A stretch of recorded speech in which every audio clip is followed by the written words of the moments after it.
Oh my God, do. Somebody please say it ain't so. Big Daddy Kane just put the world on notice. Tupac didn't deserve none of the negative treatment that he received from Jay-Z, and that's why Tupac was dissing him on songs along with Biggie, Diddy, and a whole bunch of other artists. Big Daddy Kane spilled all of this news recently, letting people know that Jay-Z did him wrong, and he also did Tupac Shakur wrong. Now, once he got on, did he ever reach back to you?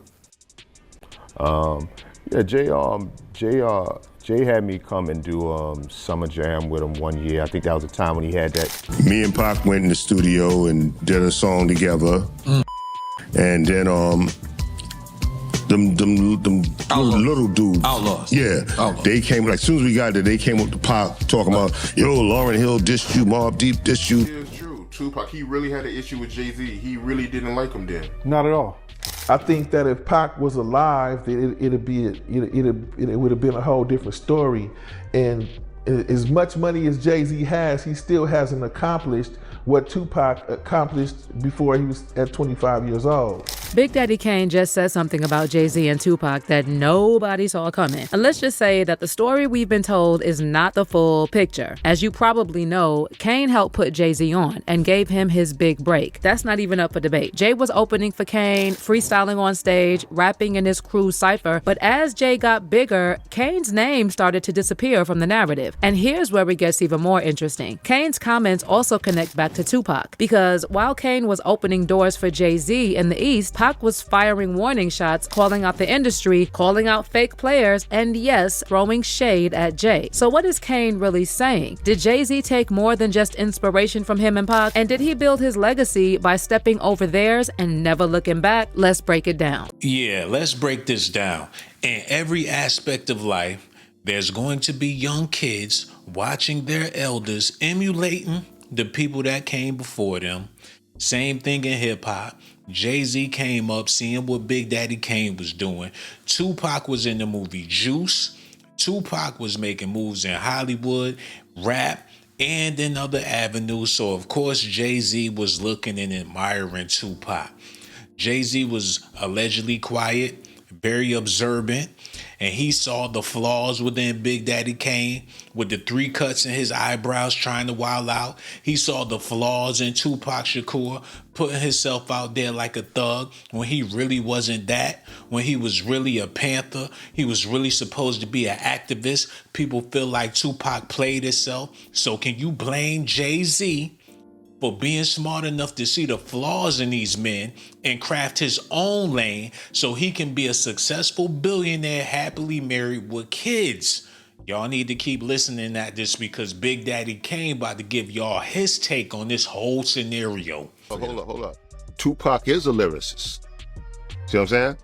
It's just that he's not one of those lyrical MCs that spit stuff, but his stuff is, he spit deep lyrics that touch your soul. When Jay-Z was still an unknown MC in the early 90s, Big Daddy Kane stepped in and took Jay on tour during his Chocolate City run, letting him spit freestyles on stage while Kane changed outfits. And it wasn't just stage time. Kane also helped shop Jay-Z's demo, recording several tracks and sending them to major labels. And based on what Kane said, it wasn't easy to sell Jay-Z because labels simply didn't like his style. Jay-Z, I heard that no one really wanted to sign him when you were shopping him around the record labels. Is that true? Yeah. This was, I want to say, I don't know, 90, 91 maybe. We was, Jay, we recorded some songs, probably about 4 or 5 songs on Jay-Z, and shopped them to several different record labels, and they all passed. And while those labels passed, Kane still believed Jay would eventually grow into his own, and he was right. But here's where the narrative gets tricky. Kane's influence on Jay's early, fast-paced, smooth, yet aggressive flow is undeniable. But Jay-Z's later interviews, documentaries, and public narratives paid little attention to this formative relationship. In his memoir, Decoded, Jay-Z does acknowledge learning pacing and stagecraft from Kane, but there's no no deep gratitude or repeated homage, just a brief nod. And Kane noticed this silence. There were even rumors that Jay's line on Do It Again, Put Your Hands Up, was a diss at Kane. Jay raps, "I seen the same ish happen to Kane. 3 cuts in your eyebrows trying to wild out." As you all know, Kane was known for shaving 3 lines into his eyebrows as part of his signature style. And that line can easily sound like a sly diss to Big Daddy Kane, even if Jay never confirmed it. Kane was iconic for his 3 eyebrow slits, a style statement that became part of his brand in the late 80s and early 90s. By the late 90s, Kane's commercial star had faded, and younger rappers were taking over. So when Jay, who once looked up to Kane and was even mentored by him, delivered that line in a cold, dismissive tone on Do It Again, it came off to some as mockery. Angie Martinez also reportedly made a comment on her show that it was a diss, which fed the rumor mill, although Kane later brushed it off publicly. And then add that to Jay-Z's well-known jealousy. Jay admitted he studied Kane closely backstage, but as Jay transformed into the gangster hustler persona, Kane stepped back so Jay could craft his own identity. And now, years later, Kane wonders if Jay let him out of the picture too deliberately. How do y'all gonna talk about MCs on our hill when we just copped them things, homie, to chrome your wheels? Both arms is chunky, the sleeves on chill. Any given time's 100 G's in your grill. Don't talk to me about MCs got skills. He alright, but he's not real. Jay-Z's that deal. With Siegs in the field. Love affair for war. Hug, squeeze that steel.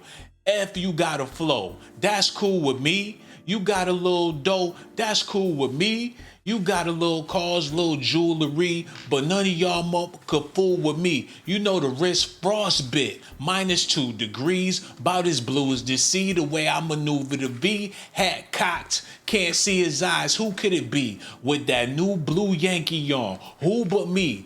Igga shipped 2 million, then I blew the 3, then I skated the 4, then I went on tour. I came back and it's plain. Y'all ain't rapping the same. The flow, y'all jacking our slang. I seen the same happen to Kane. 3 cuts in your eyebrows trying to wild out. Basically what he's trying to say is that he witnessed what happened with Big Daddy Kane because he was one of them young fly dudes that came in the game with a little bit of jewelry, with a nice little flow. That's cool with me. So when dudes trying to come up on Jay-Z, he seen the same thing happen to Kane. They try to take your spotlight. Them young bucks come in the game. They get around them OGs.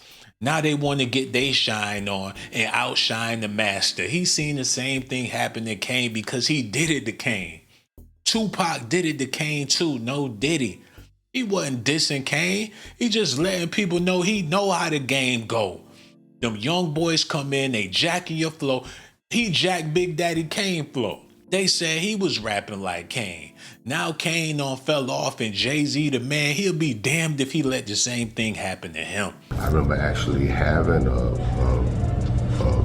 record deal through a production deal with someone else and recording, and then the next thing you know, someone else on the label blew up. But here's the thing, Kane wasn't alone. Around the same time that Kane was stepping back, Tupac was stepping up, and he was already calling out the exact kind of industry games Kane is now hinting at. Pac saw the shift from artists with substance and style to a new breed of rappers chasing image, money, and power. And one name that started popping up was Jay-Z. Back in the day, there were a lot of rumors flying around that Jay-Z felt threatened by Tupac. Like, deep down, he knew he couldn't match Pac's charisma. Because as sharp as Jay was with the wordplay, Pac had the raw presence and untouchable it factor that most rappers just can't teach. And things eventually boiled over. Jay and Pac actually had real beef right before Pac died. And it all kicked off when Jay teamed up with Biggie to throw jabs at the West Coast. Jay and Big, both from Bed-Stuy, started getting close in the early 90s. And in 96, they dropped Brooklyn's Finest, one of the standout tracks on Jay's Reasonable Doubt. But that collab lit the fuse. Irv Gotti, who was working closely with Jay at the time, later said he warned him not to put Biggie on that track. The East Coast-West Coast beef was already out of control, and Irv knew that adding fuel to the fire could backfire fast. You got to go back to Brooklyn's Finest. I was dead set against it. I was telling Jay, don't do it, don't do it, don't do it. And he was like, why? And I was just like, he's too strong. I said, but before we take over the world, we got to take over the West Coast. Before we take over the West Coast, we got to take over the East Coast. Before we take over the East Coast, we got to take over New York. Before we take over New York, you got to take over Brooklyn. And he owns all that. And I was like, this is not a whack. So I was just like, I was in fear that I was like, yo, you may come off like this little man. You understand? Now, Pac and Biggie actually started out cool, but things took a dark turn in '94 when Pac was shot 5 times during a robbery at Quad Studios. Pac believed Biggie and Diddy knew something about the setup, but didn't give him a heads up, and that was a betrayal he never forgot. But Biggie, for his part, always denied having any knowledge of it. Yeah, I think Pac was more upset that that word was getting back to him, that the people that did do this to him was affiliated one way or another with Biggie and them, whether they was extorting him or word got back that they was going to do this to Pac.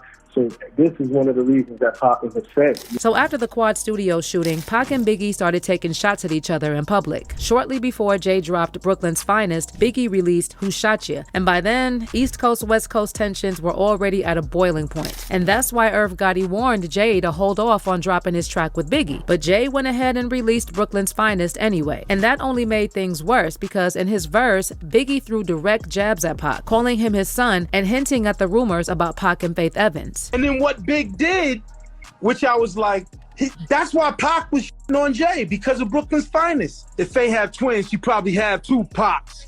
Get it? 2 Pacs. And Jay's on the record with him. So now he's like, you, ain't no like me, Jay-Z. Then he start bombing on Jay. So after this, Pac started firing shots at Jay-Z on tracks like Bomb First, My Second Reply, and F Friends. By then, fans were expecting Jay to clap back with a full-on diss track, but he never got the chance. Just weeks later, Pac was fatally gunned down in a drive-by in Las Vegas. We gotta keep it real, y'all.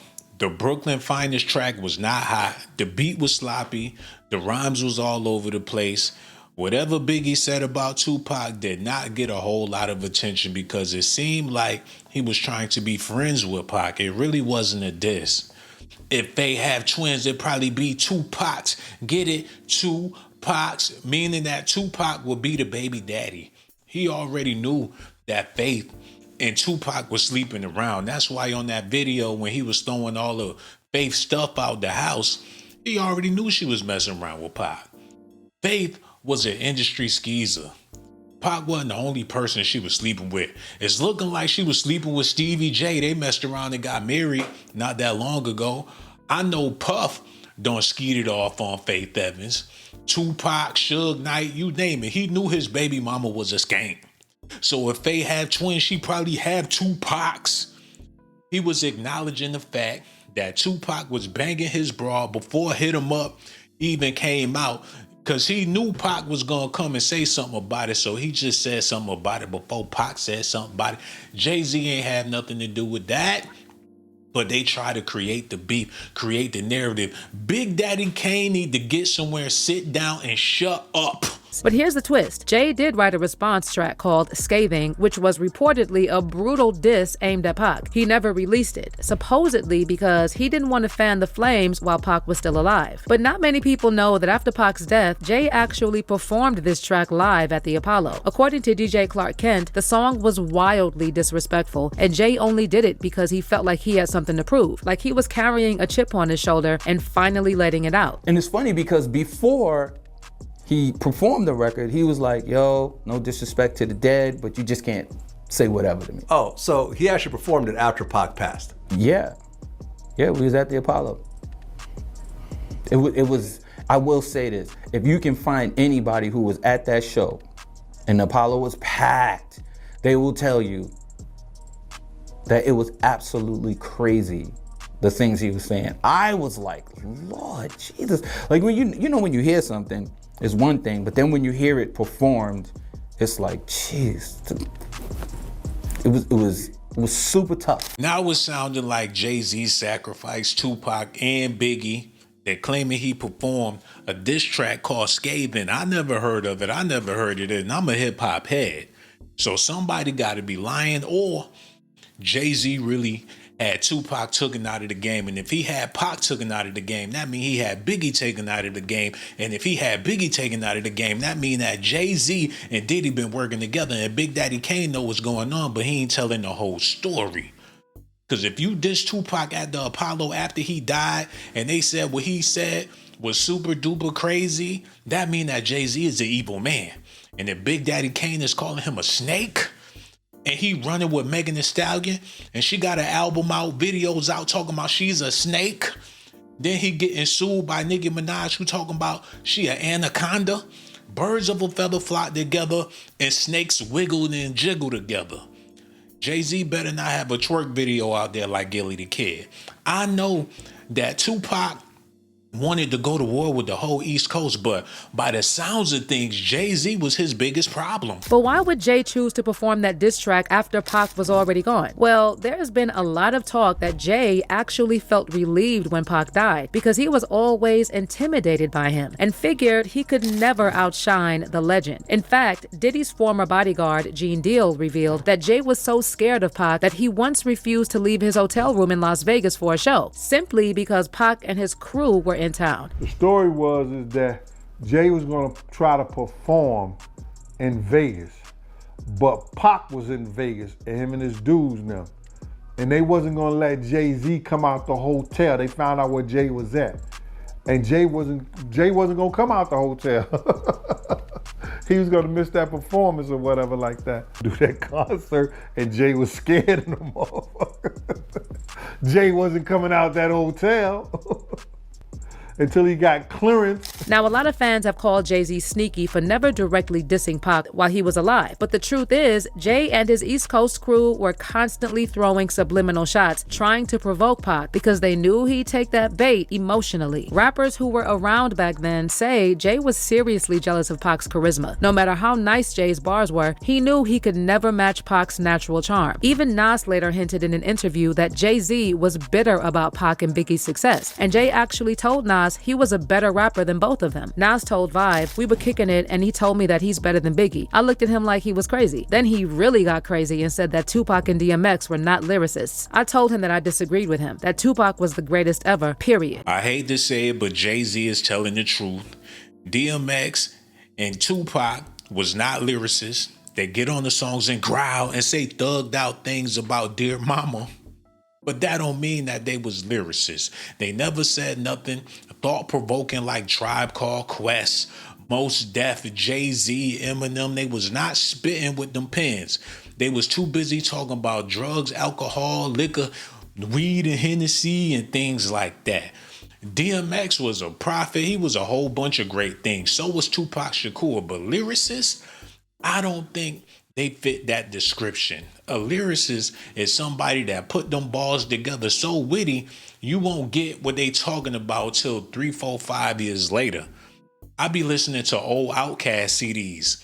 Andre 3000 was a lyricist. Big Boy was not. A lot of stuff Andre 3000 said back in the day went over my head until this day. I'm just now starting to get it. Same thing with a lot of Jay-Z lyrics.